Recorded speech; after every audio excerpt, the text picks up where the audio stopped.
दोस्तों नमस्कार। आज हम हैं कौशाम्बी के रतगहां गांव में।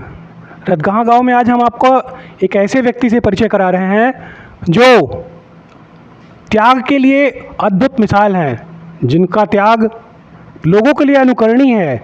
ऐसे महान शख्स के बारे में यदि हम ना जान सके तो ये हमारे लिए विडंबना होगी। आज परिचय कराते हैं हम श्री अनिरुद्ध सिंह जी का। श्री अनिरुद्ध सिंह जी कौशाम्बी के रतगहां गांव के निवासी हैं और अपने बाल्यावस्था से ही ये मेधावी थे बहुत, परंतु विरक्ति की ओर चले गए। इन्होंने अपना जीवन का 50 वर्ष संन्यास में दे दिया और इनके पास जो प्रॉपर्टी रही उसमें भी ये थोड़ा थोड़ा करके स्कूलों को, ग्राम समाज को और ऐसे तमाम पुण्य कार्यों के लिए, नेक कार्यों के लिए काफ़ी ज़मीनें अपनी दान कर दी बिना किसी पैसे के। जो आज का जो समय है उसमें कहीं से भी नहीं दिखता कि कोई करेगा। इनकी ज़मीनों की वैल्यू करोड़ों रुपए में थी, जिसके बारे में आपको बताएंगे यहाँ के प्रधान जी, पूर्व प्रधान जी उदय सिंह जी। उदय सिंह जी बहुत बहुत नमस्ते।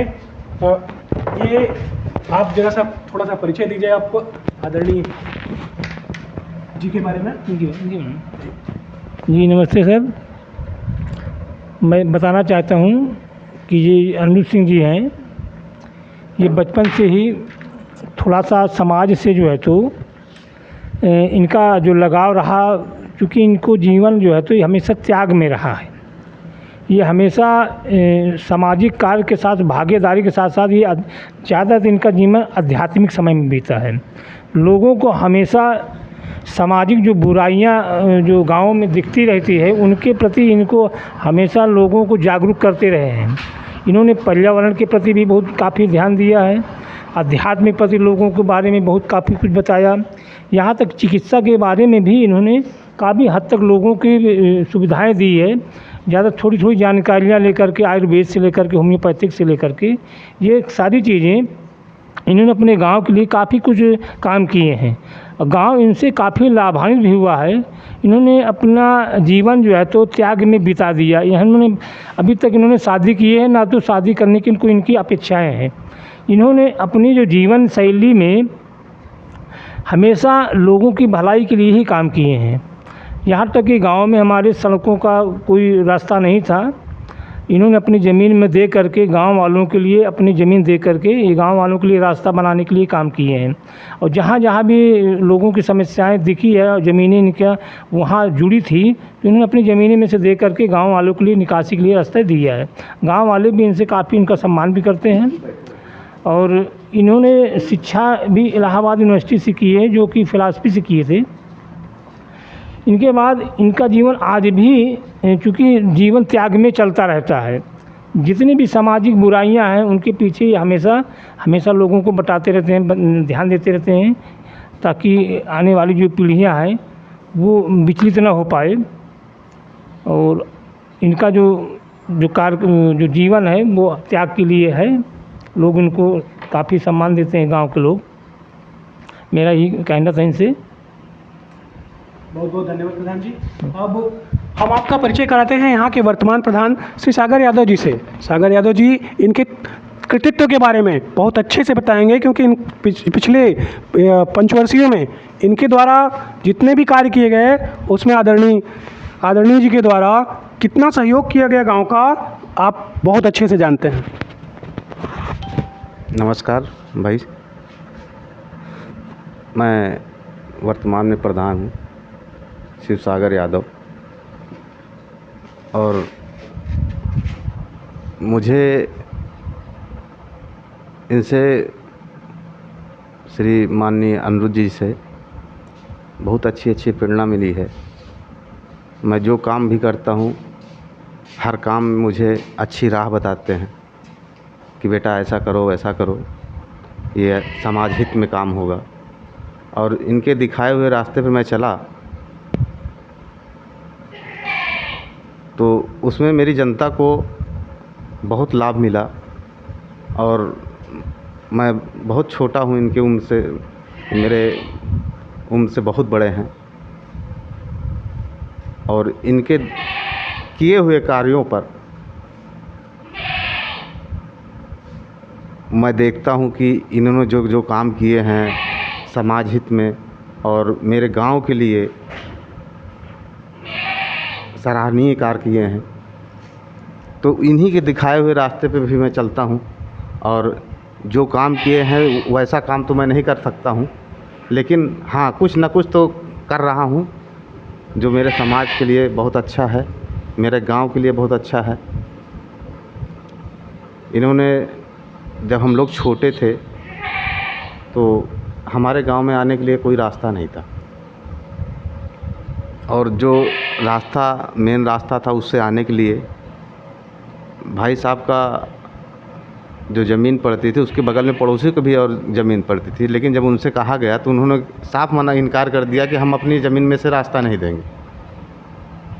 तो इनको जब जानकारी हुई, ना कि इनसे कोई कहने गया कि आप दे दीजिए, ये खुद आके खड़े हुए और इन्होंने कहा कि अगर कोई नहीं दे रहा है तो आप मेरे ज़मीन से रास्ता ले आइए और आप रोड बनाइए, जिससे मेरे पूरे गांव को आने जाने के लिए रास्ता होना चाहिए।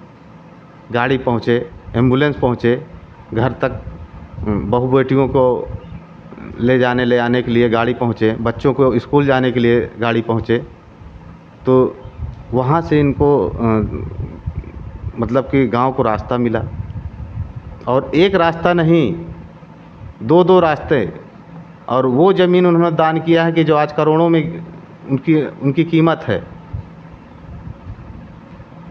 हमेशा कभी कोई इनके दरवाजे पे गया है तो वो खाली हाथ नहीं आया। जिस लायक थे ये, तो अगर वो 10 मांगा है, उसके पास 10 नहीं हैं उनके पास, तो अगर 2 है तो ले बेटा इतने में ले जाके काम चलाओ, तुम्हारा काम चल जाए, फिर और कहीं से कर लेना। अभी गांव में एक प्राइवेट माध्यमिक स्कूल भी चल हाँ, रहा है हाँ। आपकी ज़मीन में जो जी, इन्हीं का योगदान है। वो गांव के ही कुछ लोग ऐसा कर रहे हैं, क्योंकि इन्होंने स्कूल खुलवाया कि भाई पहले स्कूल नहीं था गांव में और दूर जाना पड़ता था, तो छोटे बच्चों को कहाँ से आदमी, गांव का आदमी व्यवस्था नहीं कर पाता था। तो इन्होंने कहा कि ऐसा है कि स्कूल खुलवाया जाए। सभी लोग, पूर्व प्रधान जी हमारे उदय जी हैं और माननीय अनिरुद्ध भाई जी हैं, इन्होंने स्कूल का स्थापना कराई, स्कूल चालू कराया। और उस संस्था के पदाधिकारी भी हैं ये। इन्होंने संस्था को चालू करके दान में दे दिया कि लीजिए आप इसको चलाइए और सभी बच्चों को पढ़ाइए। वहाँ पर कुछ गांव के रहते हैं, तो उन्होंने एप्लीकेशन क्या दुनियादारी, वो गांव स्कूल गिरने की स्थिति पे आया तो इन्होंने ज़मीन को स्कूल के नाम दान दे दिया, रजिस्ट्री कर दिया। तो बहुत सारी चीज़ें हैं जो मुझे भी जानकारी नहीं है कि इन्होंने कौन कौन से काम किए हैं, लेकिन जहाँ तक मुझे जानकारी है मैं आपको बता रहा हूँ। तो ऐसे आदमी को सबको जानना चाहिए और इनसे भी कुछ प्रेरणा लेनी चाहिए कि हाँ हमको क्या करना, सीख लेनी चाहिए कि भाई ऐसे काम भी करने चाहिए जो समाज हित में। इनका कहना है ना मैं कुछ लेके आया हूँ ना लेके जाऊँगा, सब कुछ यहीं रह जाएगा, लेकिन हम वो करके जाएं, कम से कम हमारे आने वाली पीढ़ियाँ कम से कम हमें याद तो करें कि हमारे कोई थे, उन्होंने ऐसा काम किया है। कौन लेके गया है? इनका कहना है